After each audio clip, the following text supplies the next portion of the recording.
a tag video. I always tell myself I'm going to try to get these out on Tuesday so that I can actually do the hashtag Tag Tuesday. I don't know if people still do that, but they used to. And I just never seem to film them on Tuesday. I seem to film them on Wednesday, whatever. So today I'm doing the over 30 tag because I'm over 30. I'm actually headed towards 31 this year. You think 30 is not really going to mean anything, but then like you hit 30 and it's like, wow, I am genuinely getting older. Like, you can't, like, the way your body responds to alcohol, the way you need sleep, trying to operate with not enough sleep, the way stuff just hurts all the time or breaks. Oh, man. Enjoy youth while you have it. I was not tagged to do this tag. I was searching around for a tag and I saw this one and I thought it was very fitting. And I'm probably not going to tag anyone here because I'm not entirely sure who's over 30, but if you are over 30 and you want to do this tag, consider yourself tagged. Okay. I will leave a link to the original tag down below. It was created by Ink Not Blood, and let's get into the questions. Question number 1 is name a book with a protagonist who is over 30, or that features a protagonist who is over 30. I'm going to go ahead and mention a book I am currently reading, and that is The Curse of Chalion by Lois McMaster-Bujold. And I'm going to mention this because I freaking love the protagonist of this book so much. His name's Kazriel, and he is... I can't exactly remember if he was like a minor lord whose family kind of dissolved before or after he was sold into slavery. He grew up in a rich household of Chalion, and he was like not exactly a knight, but like a soldier knight, and he fought in various campaigns for people. And due to politics, several years prior, or like a couple years prior to the start of the story, he was not ransomed with the rest of his men after the siege because the lord wanted him dead for political and personal reasons. And so he was sold into slavery, and he was like, it's a bit like, what is it? Is it Ben-Hur, the one where he's sold into slavery and he ends up like rowing a Roman rowboat and like getting whipped and stuff? Is that Ben-Hur? I can't remember. So it's a bit of that kind of a situation. Eventually, he escaped and made his way back to where he grew up, the estate where he grew up. I think it's a Dowager Roya or something like that. And he goes back into her employ, but he's a lot older and a little bit broken, but very, very loyal. Like, he's such a good character. He's just such a lovable character because he's like so good and he's so loyal and true. And he ends up the grandmother who runs the Royacy. They have all these different terms for like the royalty, and I can't really remember all of them. She puts him in charge of being the tutor and scribe and accountant basically for her granddaughter. And he is so loyal to the Royas. Are those? Anyway, he's so loyal to her and so good at like trying to help her be a smarter, more informed, very powerful person.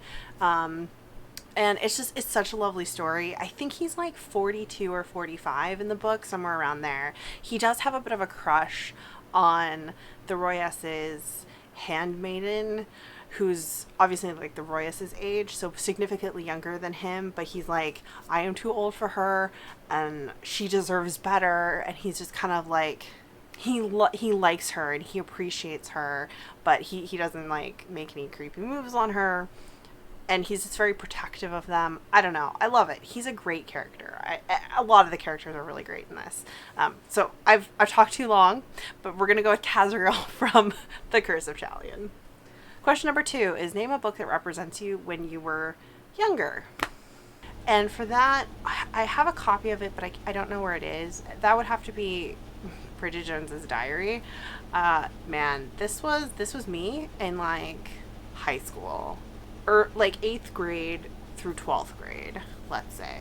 I discovered this book actually through a Stargate fanfic that parodied the formula of how Bridget Jones's diary is written. If you don't know, most of Bridget Jones is written as like diary entries, and it has like, she kind of obsessively writes down like how many cups of coffee she's drunk, what she's eaten, how many cigarettes she's smoked, and what she weighs. Someone wrote this really long fanfic that was like Dr. Daniel Jackson's diary. And I thought it was fucking hilarious. And it eventually led me to reading Bridget Jones's diary, which I also found fucking hilarious. And it represents me so well in that I had similar eating disorders. And I know when I was in high school, I had similar body dysmorphia issues. Like, Bridget definitely thinks she's a lot fatter than she is, because like we have her weight in the book and how it fluctuates, and like she sees herself, the way she sees herself is so distorted from probably how she actually looks. And I know I experienced that. I followed Bridget's idea of, or maybe it was Daniel Jackson's idea, like that fanfic author's interpretation of every time you're hungry, drink a cup of coffee instead of eating something. Like I was doing that for a while. I had a lot of eating issues in high school, and they're very emblematic of the book and Bridget's obsessions and in the book. And I also found her just completely hilarious and relatable, and I don't see myself in Bridget nearly so much anymore.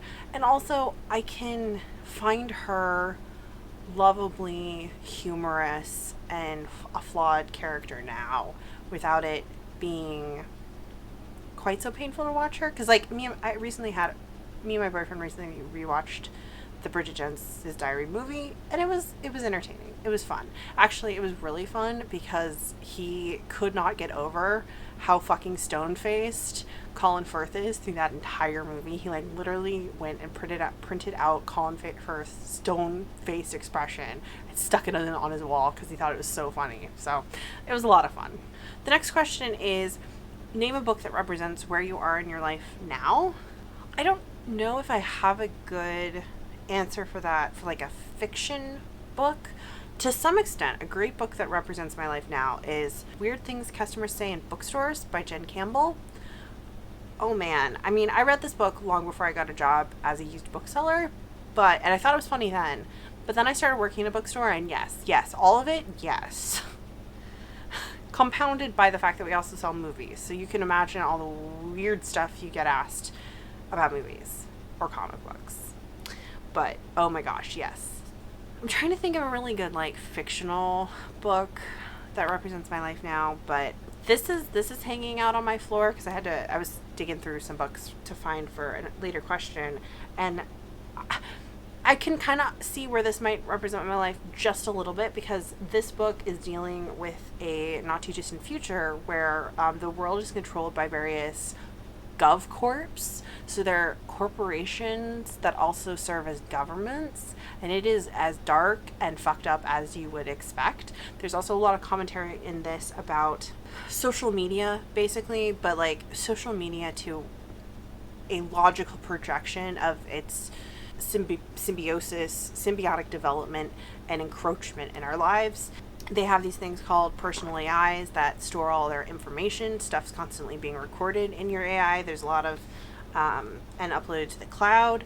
But there's also stuff about when you play, having virtual space online and how it is constantly being aggressively marketed at you, and there's freedom in being able to pay to not be marketed to and not have your information logged quite so heavily, which I think is becoming increasingly and disturbingly familiar to all of us, especially if you're at all knowledgeable or you keep up to date with like the gaming industry.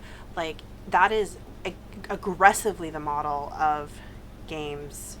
More and more games that are coming out is that you pay to not be harassed by the game, especially in like mobile gaming, for instance. Like the games are designed to be unplayable unless you invest lots and lots of money into them, basically. So, but all of that's God, that's such like a depressing thing to like think of it as being representative of life, and yet it is. But I'm really trying to think of like a more hopeful example, but I don't think I do. So we're just gonna move on to the next question, I guess. Question number 4 is name a book that represents something about you that has never changed. So this was originally going to be my answer to question number 2, name something that represented you when you were younger, but I think these books fit this question better, and that is some Star Wars books. I pulled out 2 in particular that were like my favorites when I was a kid: Courtship of Princess Leia, and the first in the Rogue Squadron series. I've always kind of held the Rogue Squadron series up as my favorite series. I reread this one not too long ago and did not particularly care for it. It's the first one. But I also reread the second one, which is Gamble, and I liked it better than this one. So I think my love for the series as a whole is not totally gone. I don't think it wasn't totally misguided. But just in general, I've always really loved Star Wars. It's kind of the first thing I remember being really fanishly passionate about as a very, very small child. Return of the Jedi is one of the earliest movies I can remember watching. I used to watch them every single time they came on TV on the weekends. I've really loved Star Wars. I've grown up reading Star Wars novels at various points in my life. As a child, I remember when the Jedi Apprentice books first started coming out from Scholastic a billion years ago. Read those, loved them, was very obsessed with Star Wars.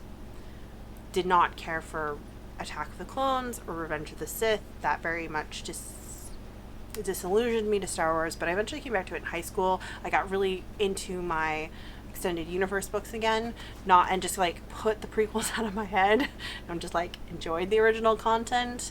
And then again in my 20s I discovered Star Wars The Old Republic, which is I guess a MMO version of Star Wars, and fell in love with it. Just I loved it so much, and played it for a while, came back to it, played it some more, eventually met my current partner there while raiding. We became really good friends playing that game and eventually started dating each other years after we'd both stopped playing it. Like, I really love Star Wars. I don't necessarily love everything in Star Wars. I really fucking hate the fact Disney owns Star Wars now, and I really dislike how they have invalidated the extended universe. I will never forgive them for that. Screw you.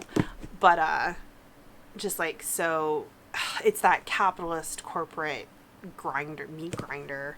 Hate that. But anyways, I still love Star Wars, and I love some of the great things that some truly amazing SFF writers have done in the Star Wars universe, and I think that will stay true for a very long time. Question number 5 is to name one of your favorite classics. I guess this is implying that once you're over 30, you're a classic. But anyway, that's going to be a real easy and obvious answer. Persuasion or Pride and Prejudice. I would have said is my favorite classic up through my early 20s, but I think Persuasion, as I've gotten older, has overtaken it. You can see even my copy is just like marked up. I love both of these books. Still genuinely love both of these books. And I have my love and appreciation for Persuasion has just like deepened more and more over the years. I like almost everything Austen wrote. I don't like Northanger Abbey. I reread it last year, and I genuinely don't like that one. But the rest of them, I think there's so much to appreciate about them, and so much, and I really do think you should read them all kind of in concert with one another to see how Austen's social commentary develops between the different ones and remixes different situations between the different books in her repetition of characters, but spinning them into different situations. So yeah, love these. Okay, and then question number 6, which is the last question, is to Name a book you like or would like to read that was published in the year you were born. So I had to look that up on Goodreads. And I'll do both. So a book I like that was published the year I was born is The Joy Luck Club by Amy Tan. I have this in storage probably. So this, she's gotten a lot of buzz for this book over the years, and I genuinely love it. I really do want to read more by Amy Tan because I think I will like her other books. So this is a generational story about several Chinese American daughters and their complicated relationships with their mothers, and it also tells their mother stories. And I did genuinely love it. I remember staying up really late reading this book one night. For a book published this year that I want to read, I looked at Goodreads' most popular books from 1989, and I gotta say I'm not interested in a lot of them. I have read several others. Some of them were like fine, others of them were like Oathbreakers by Mercedes Lackey, which I read last year and fucking hated. But, and this is a bit of a cop-out, one book I do want to read that was published in 1999 is Guards by Terry Pratchett.